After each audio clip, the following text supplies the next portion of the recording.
Aujourd'hui, on va essayer de corriger la partie 2 qui concerne les conditions et les groupes.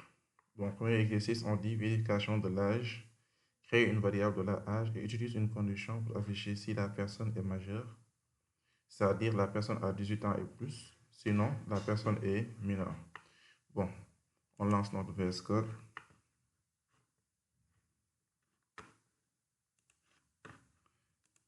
Et on va ouvrir le dossier de notre projet ou bien de notre série d'exercices.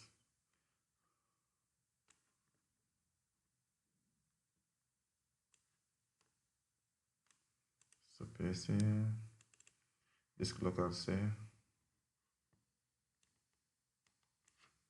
Zomb, htdocs. Là, on a une collection TD. Ok, c'est ça qu'on doit ouvrir. Ok. On crée un dossier qu'on va appeler part 2 pour dire que c'est la deuxième partie de notre TD. On dit part 2. Maintenant, dans part 2, on met exo 1.php. Très bien. Comme d'habitude, on crée le code de notre document HTML. Ici, on va dire part 2, exo 2.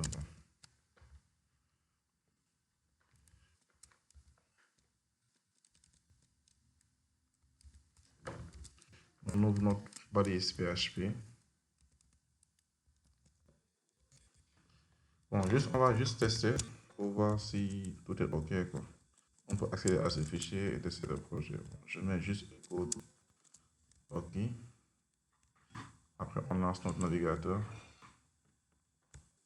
On met localhost slash par 2. Okay. On met entrée. Là, il nous dit que localhost par 2, bon, ça n'existe pas. Bon, selon vous, pourquoi ça fait ça? Parce que dans htdocs, on n'a pas de dossier qui s'appelle par 2. On a un dossier qui s'appelle collection TD. Et dans collection TD, on a part 2. Très bien. Dans part 2, on a créé le fichier exo1.php. Ici, ça nous met OK. Donc, ça veut dire que tout est OK. Maintenant, l'exercice dit de créer une variable de l'âge. On va lui donner une valeur. Supposons on met ici 14. Maintenant, avec les conditions, on doit vérifier si l'utilisateur est majeur ou bien il est mineur. Quand est-ce que l'utilisateur est majeur? Il est majeur quand l'âge est supérieur ou égal à 18.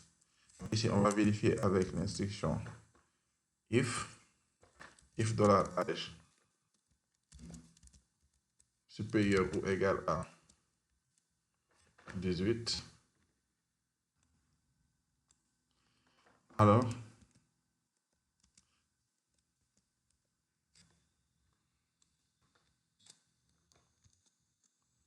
on va mettre ici echo majeur.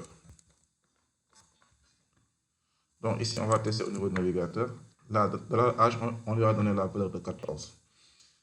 Ici, on vérifie la condition si, après, $âge supérieur ou égal à 18, alors il va afficher majeur. Donc normalement, si on teste, ça ne va rien afficher. Parce que l'âge qu'on a donné, c'est inférieur à 18. On actualise, on voit qu'il n'y a rien. Et c'est très normal. Pourquoi il n'y a rien? Car l'âge qu'on a, c'est 14. Or, 14, c'est inférieur à 18. Bon. On va essayer de modifier. On met ici 22. On teste. On voit que 22 est supérieur ou égal à 18. Donc, ça va s'afficher. Maintenant, ici, on peut dire si l'âge est supérieur ou égal à 18, écho majeur. Maintenant, s'il ne l'est pas, on va utiliser else. Alors, on met écho mineur. Donc, on teste toujours. On a majeur, ce qui est très normal parce que l'âge c'est $h à comme valeur 22. Donc, on va mettre ici 10. On aura mineur. Ok, là on a mineur. Donc ça marche, c'était ça l'objectif de l'exercice. On crée une variable $âge, ce qui est déjà fait. Maintenant, selon l'âge, on va afficher mineur ou bien majeur. Si l'âge est supérieur ou égal à 18, on affiche majeur. Sinon, on affiche mineur. Même ici, bon, si on voulait aussi, on pouvait ne pas mettre les accolades. Si on voulait, on pouvait ne pas mettre les accolades. Parce qu'on a une seule instruction à l'intérieur du if. Si on a une seule instruction, les accolades ne sont pas obligatoires. Vous voyez, rien ne change. Âge est égal à 10, il va afficher mineur. Maintenant, si âge est égal à 19, ça va afficher majeur. Donc, si on a une seule instruction à l'intérieur d'une condition, on peut mettre ou ne pas mettre les accolades, que ce soit au niveau du if comme au niveau du else. Donc, on va passer à l'exercice 2. On se positionne dans part 2. On crée notre fichier exo2.php. On crée le code de notre document comme d'habitude. Là, on met part 2, exo2.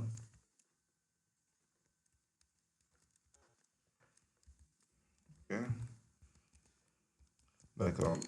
Là, on regarde qu'est-ce qu'on a dit au niveau de l'exercice numéro 2.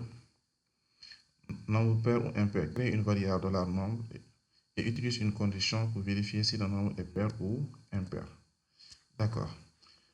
Toujours, pour créer une variable, on met $, nom de la variable, ici c'est le nombre, qui prend la valeur de 12, on peut prendre 12 pour le moment. Là, on va vérifier si ce nombre est pair ou impair. Donc, on va mettre $6, nombre, modulo 2 est égal à 0. Pourquoi on a mis $nombre modulo 2 est égal à 0? Car on a dit un nombre est pair si le reste de la division par 2 est égal à 0.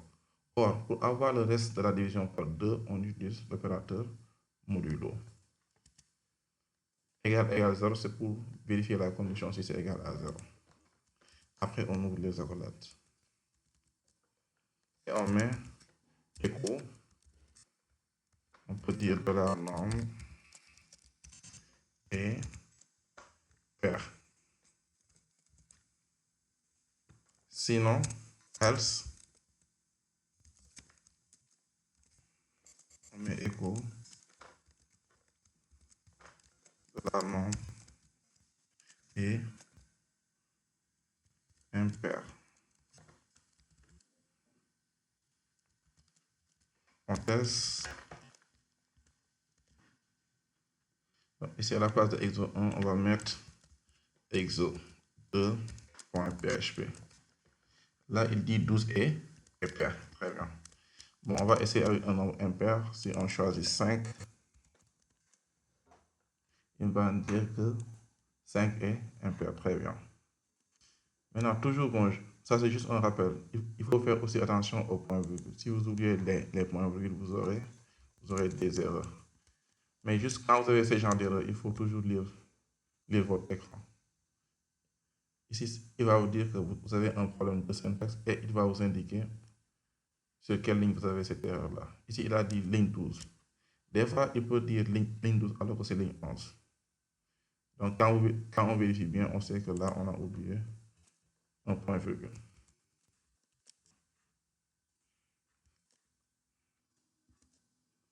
Ok, là, on va passer à l'exercice numéro 3. Compter de 1 à 10 avec une boucle. Utilisez une boucle for pour afficher les nombres de 1 à 10. Ok, on va retourner dans notre éditeur. Dans le dossier par 2, on va créer exo3.php.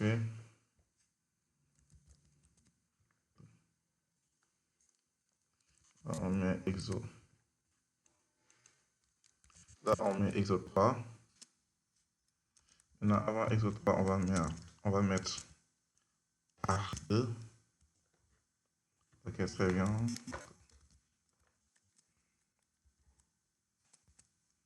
Okay.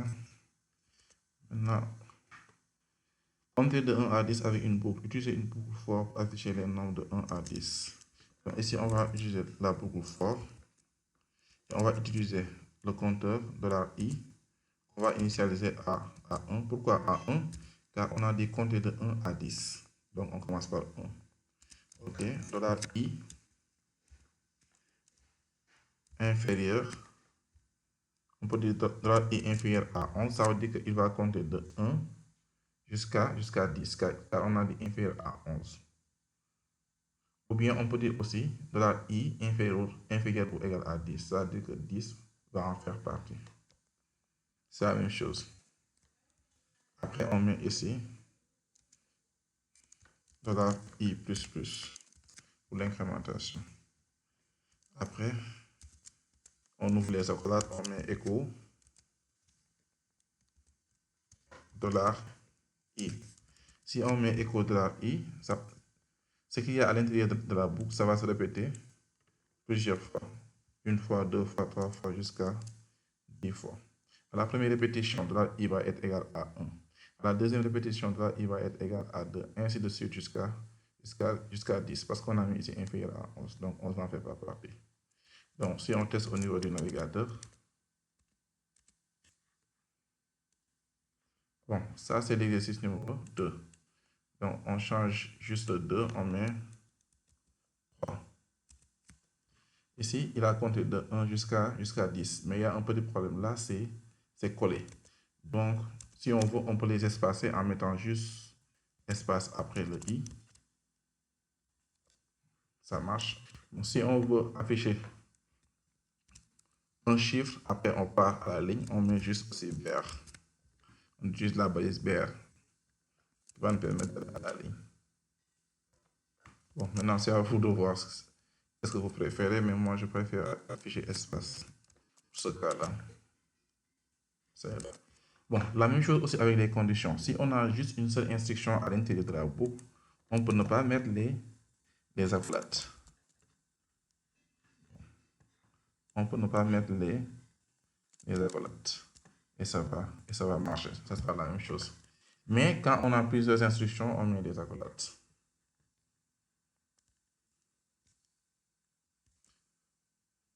C'est ça qu'on nous a demandé, hein, c'est ça. Utiliser une boucle for pour afficher les nombres de 1 à 10. On le vérifie. Bon, là, on a affiché les nombres de 1 à 10. Maintenant, l'autre exercice, somme des nombres de 1 à 100. Utilise une boucle for pour calculer la somme de tous les nombres de 1 à 100. Puis affiche le résultat. Très bien. On repart au niveau de notre éditeur. On se positionne au niveau de part 2. On crée notre fichier exo2.php.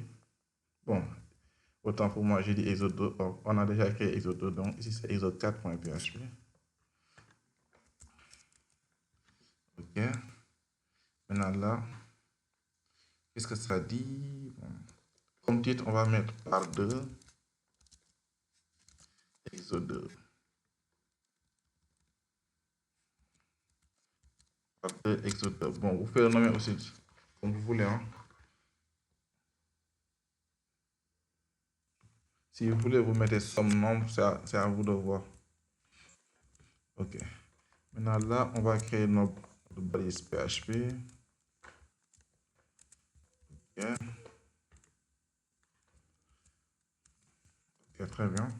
Maintenant là, somme des nombres de 1 à 100. Utilisez une boucle for pour calculer la somme de tous les nombres de 1 à 100, puis afficher le résultat. Donc ici, pour faire la somme des nombres de 1 à 100, on aura besoin d'un compteur qui part de 1 à 100.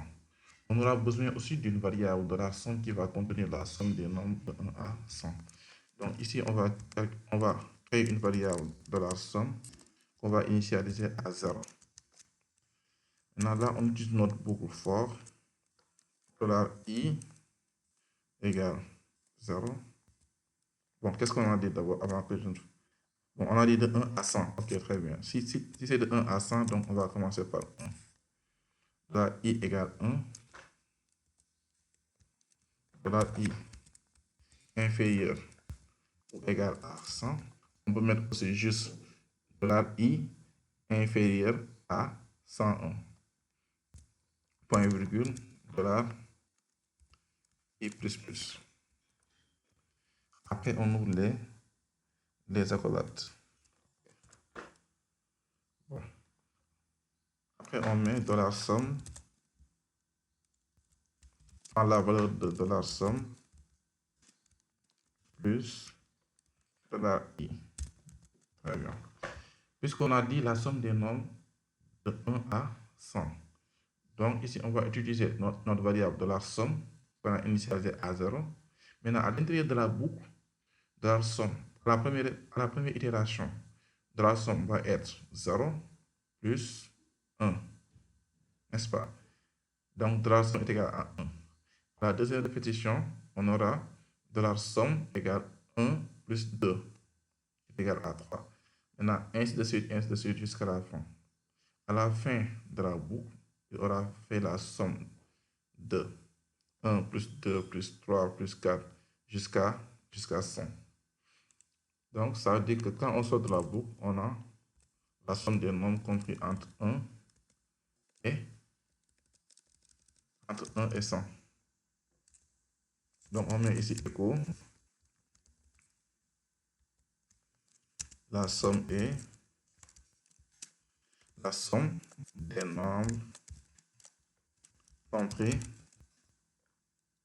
entre 1 et 100 est égale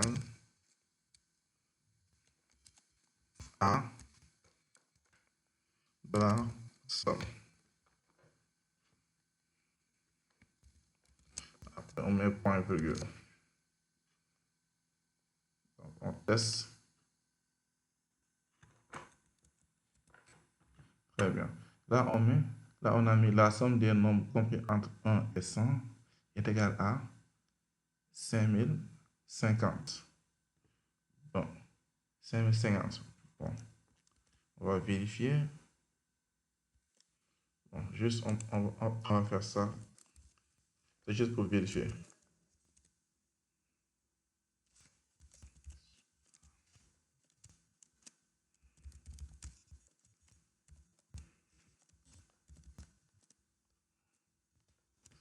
De 1 à 100.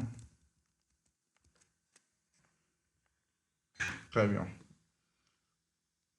Bon, ça est là. C'est 50 050. Ici, on a 50 050. Donc, ça veut dire qu'on a trouvé. C'est un bon programme. Le programme, il est bon.